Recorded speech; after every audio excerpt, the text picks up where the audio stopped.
The Rose of Tralee, Ireland's world-renowned competition to find the most talented, lovely and fair women globally, is customarily held in August. Now, it attracts huge TV audiences. The event showcases all that's best about Ireland and those of Irish heritage.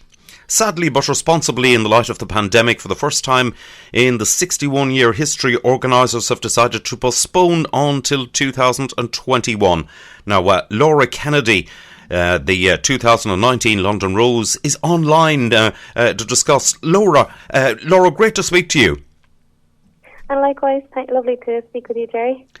Laura, you're from Glenville, outside of Cork City. You're the eldest of six and also a foster brother, Danny. Now, your heritage is firmly in Cork. Both your parents are from there. Bearing in mind that the music is central to our show, tell us about your grandparents and the Pinewood Ballroom.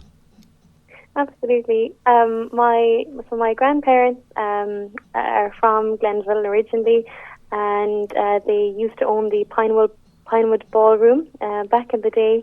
I've heard plenty of stories of people travelling out from Cork City and all over Cork County to attend dances at the Pinewood Ballroom. Right. And I'm told plenty of stories about people meeting in the ballroom, and having great nights out there. Ah, lovely. Now, fortunately, you made it home to the family farm before lockdown, and you have the ability to work from home. However, there's no slacking off outside of the business day. You muck in on the farm together with everybody else. Absolutely, Dad has us roped in up the farm any opportunity he can get. I think he enjoys the company of it, but also, we're all happy to help out and give a hand when we can. And there's plenty of us there to get stuck in, so we can share the workload between us. Oh, mighty, it's a family affair.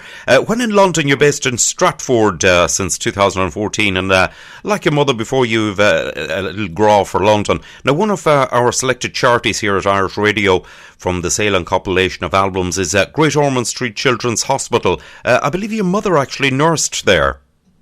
Great, yeah. Mom was a nurse there. I couldn't tell you when, unfortunately, but it was before my time, obviously. She nursed there for a couple of years, and I think she might have been one of the head paediatrician nurses there. And she had also worked in the Bon Secours Hospital in Cork before that. But she loved her time in London, was very fond of it, and I think when I mentioned that I was thinking about moving to London, she was only more than delighted for me to go, because she looks back on her time working in Great Ormond Street Hospital and in London so fondly. Right, now, Kids County is a Glenville pub which has been in your family for years, established by your great-grandmother, Essie Cuff. Now, it's fitting that the present owner, your uncle, and also your godfather, Barry, actually sponsored you on your Rose journey, and the Glenville community were very supportive. Yeah, Barry is my godfather, Barry Kennedy, and he's been really supportive of me throughout my whole Rose journey, and as you mentioned, he was my sponsor when I was applying for the London Rose around this time last year. And yeah, the pub, Caves County, is our little local village pub in Glenville, and it attracts plenty of people out there any night of the week, really. And yeah, we're very fond to have had it in the family for years. As you mentioned, it used to belong to my great-grandmother, Essie Cuff, and I think my dad was actually telling me it used to belong to even a generation like further back than that again, but I unfortunately couldn't tell you anything more aside from Essie Cuff is as far back as I can trace it and that I'm familiar with. Right. Now, it's great that your parents, sisters and friends from home were present in the Crown when you were selected as the London Rose. It must have been a mighty celebration. Yeah, we had a great night that night in the Crown in Cricklewood. I had cousins, friends, between college friends and school friends, all there to celebrate on the night. And I remember it now. I was absolutely not expecting to be the Rose selected on the evening, so it was a big shock. When my name was called out. But for sure, I will forever remember the moment and the night. It was a really lovely occasion to have them all there, and we celebrated until the early hours. I think when I was heading home, the next morning, the sun was already up by the time we were heading back towards Stratford. Great. Now, sadly, we're going through very different times today.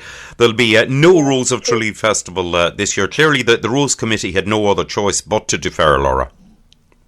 I think that's the case, unfortunately, and I do think it's the right decision. We all have to be safe and mindful of our health at the moment, and put the public safety first. So I think it was the right decision to I suppose, cancel the festival for this year. It is a pity for some of the women who would be applying to be roses this year as part like 2020 roses. But I'm sure that the festival is going to put on an incredible celebration next year in 2021. And likewise, the London Rose Committee will, of course, run an incredible selection night and London Rose tour next year to make up for everything that we've, I suppose, missed out on this year, unfortunately. Indeed. Now, even though your activities relating to being London Rose tailed off, and indeed just before one of the most vibrant times in the calendar, St. Patrick's Day, you enjoyed some amazing experience as a Rose ambassador. Can you give us some of the standout moments? Absolutely. I've had an incredible year so far as the London Rose. I think it started off with a couple of summer events last year, attending summer socials, whether that was for ICAP or IIBN. I went on to attend the Irish Vintage Rally in Greenford, which was a great day out. Throughout the year, then I've attended different events at the Irish Embassy. My first occasion meeting some of my fellow class of 2020 roses was when I attended the Galway races, and I'd actually never been to the Galway races before, so I thoroughly enjoyed that occasion and getting to meet some of my rose class of 2019. I'm getting mixed up on my dates. My rose class of 2019, but that was an incredible day. I also had, I was very fortunate to be, I was able to wear some incredible Irish designers throughout, I suppose leading up to the festival. I got to meet, go along to the studio of Paul Costello. I was dressed by Caroline Kilkenny. I had an incredible custom-made dress to wear on the Saturday night in Tralee, made by a local designer, Belinda O'Sullivan. And then, of course, I've had my dress sponsors throughout, Serenity and Grace in London, who've been incredibly supportive to me, and another local boutique here in Cork, Vanilla Boutique in Fermoy, where my sister works. So all of those were absolute highlights for me. I love my fashion. But Tralee in itself was a huge occasion. I've made incredible friendships and memories from the festival. And then I've also had plenty of travels throughout the year, whether that was with my Roses and Escorts class of 2019. We travelled to Frankfurt for the Christmas markets. We've had reunion weekends, plenty of them all over. I actually travelled to Chicago around the time of St. Patrick's Day, but of course, the pandemic had come into effect, and so I decided to travel home because I didn't feel it was safe any longer.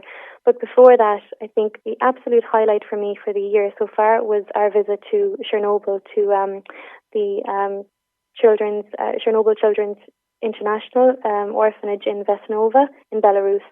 It was just an incredible trip, and it was very much eye-opening to see, these poor children and the conditions that they endure day in, day out. And I'm thinking about them right now whilst we're living through COVID-19. I'm, particularly worried about them, but I'm hoping that the orphanage itself will be okay. Right. Now, one of the most worthwhile aspects of being a Rose is the profile you give to charitable causes. With Make-A-Wish UK, you visit families of the critically ill children and fulfil their wishes. For example, a visit to Disneyland.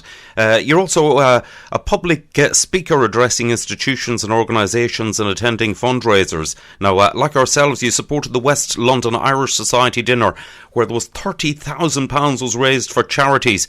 You and others are proactive and are finding ways of modifying some initiatives and undertaking them virtually rather than cancelling. Can you tell us about the Darkness into Light, the new approach there? Mm-hmm. So this year, obviously, Darkness into Light happens every year, and because it can't happen due to coronavirus this year, the Roses and Escorts class of 2019 decided that we still wanted to be able to fundraise on behalf of Pieta House. And so we decided to undertake a virtual or a socially distancing Darkness into Light, whereby we each ran or walked for 1 hour and then passed the online and virtually through social media, passed the rose emoji as our baton to each other to be able to raise money and raise awareness for Pieta House and for Darkness into Light and the incredible cause that it is. That is fantastic. Absolutely brilliant. Laura, tell us about your degree and the career path that it's led you to, which in turn has paved the way for you being able to work from home now. Absolutely. I studied in UCC. I did a degree called Business Information Systems. It's a mix of, I suppose, IT and computing and also business modules. And I graduated from there and then went on to take a graduate role in London. So since I graduated, that was in 2014, I've been working in London now as an IT business analyst and project manager. And I'm currently working for a company called UBS. They're a Swiss investment bank based in Liverpool Street in London City. And I'm very fortunate because the bank itself would have very well-established means to work from home. They really encourage flexible working. And so I'm very fortunate that I am able to work from home right now during the COVID-19 pandemic. And so I'm actually based at home in Cork at the moment. I was able to travel home and work from home here for the time being and be with my family. So I'm feeling very fortunate indeed. Indeed, that is excellent. Now, off air, you shared with me that you'd like to say a huge thank you to friends and family who have supported you throughout the entire London Rose experience so far. You're not going to single anyone out, as in your own words, they know who they are. So fair play. Laura, listen, thank you. It's been lovely speaking to you, and I wish you all the success in the world, and as they say, stay safe and well. Absolutely. Thank you very much, Jerry. And likewise, same to yourself and to your listeners. I hope everybody is staying safe and well at the moment and looking after each other. Thank you. Lovely. Laura, thank you very much indeed. And as requested, Brendan Shine.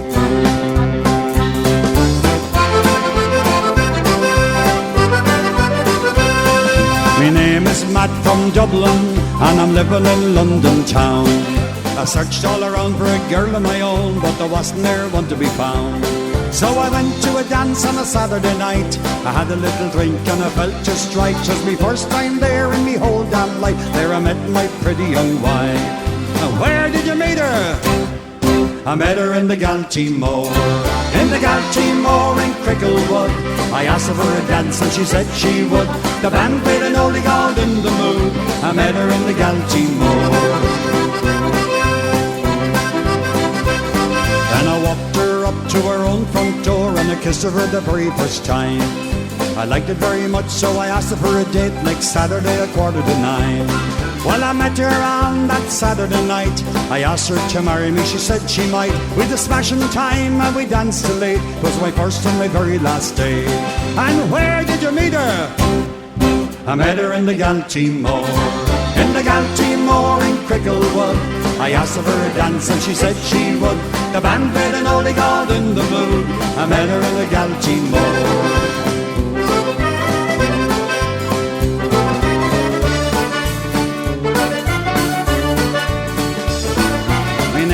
Matt from Dublin and I'm married in London town.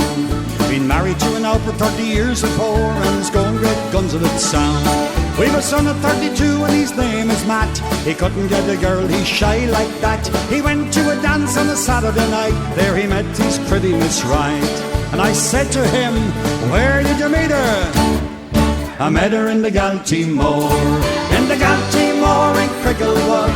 I asked her for a dance and she said she would. The band played an oldie called In the Mood. I met her at the Galtymore. In the Galtymore in Cricklewood. I asked her for a dance and she said she would. The band played an oldie called In the Mood. Yes, I met her at the Galtymore. Oh, where'd you meet her, Brendan Shine? Now that song was specially requested by Laura. As a fun song, we could all do it fun, she said at this time, and also bringing back the memories of the Pinewood Ballroom.